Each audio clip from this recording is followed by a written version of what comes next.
What was your number one takeaway from what was a very interesting first game? Well, I thought LeBron James early in that basketball game certainly didn't get out of the gate shooting it well. And I thought he made a concerted effort to start and throughout significant stretches to involve Anthony Davis. He went back to his original sentiment: we will play through Anthony. He responded 17 trips to the free throw line. Not a good matchup for the Los Angeles Clippers. But here's the fact of the matter: LeBron James played like an MVP when it mattered most.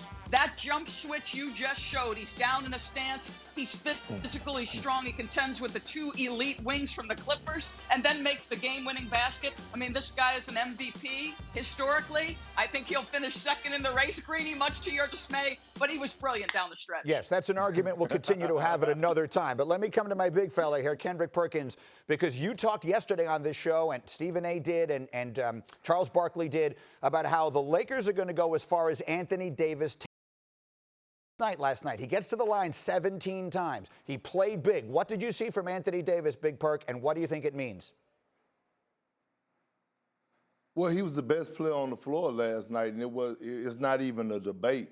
The way that he closed out the third quarter, the Lakers closed out the third quarter on a 12-6 run. Anthony Davis had 10 of those points.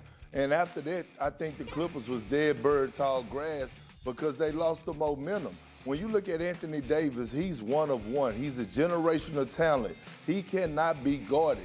He's the next thing the only person I ever seen compared to him is Kevin Garnett. And with this system and this small ball, he is a problem. He's a matchup problem. He's so versatile. And on the defensive end, he switched 1 through 5. He guards well, and he protects the paint. So last night, on both ends of the floor, Anthony Davis was the best player on the floor last night during that game. I agree. And legs, to everybody's credit. Like, we all know that these 8 games, teams can handle them sort of any way they want to. But at least for last night, those two teams came to play, and there was great intensity on the floor. What was your biggest takeaway from this game between the Lakers and Clippers?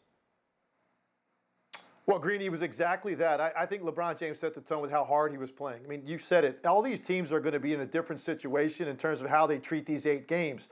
For a team that's the #1 seed in the West, and it's very unlikely that the Clippers are going to catch them, you would think they could come out and sort of put their toe in the water a little bit over 8 games.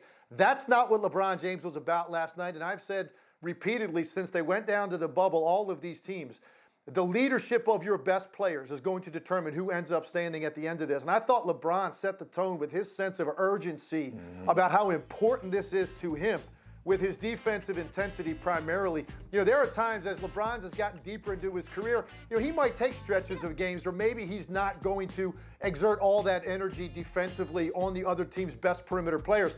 That wasn't the case last night. He took on every challenge of guarding Kawhi, making sure he took away that step back going to his left, which is exactly where Kawhi was trying to get to for that shot that would have tied the game. He couldn't even get the shot off because of LeBron's defense and then jumping out on Paul George contesting him. I just thought he set the tone for his entire team that he is going to be in this from game 1 all the way through because he's going to try to lead this team to a title. I was impressed with his intensity. And Doris, I know you're going to have Houston and Dallas tonight, so you'll see another of what we consider to be the West Conference contenders, but we all have our eyes on the Lakers and the Clippers. We see the Lakers get the win. What did you take away from a Clippers standpoint last night, Doris?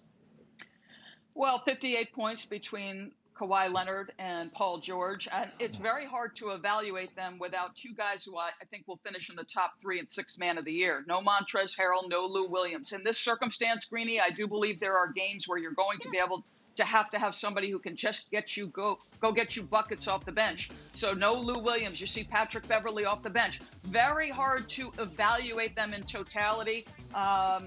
I just think these 2 teams will have a 7-game series before it's all said and done.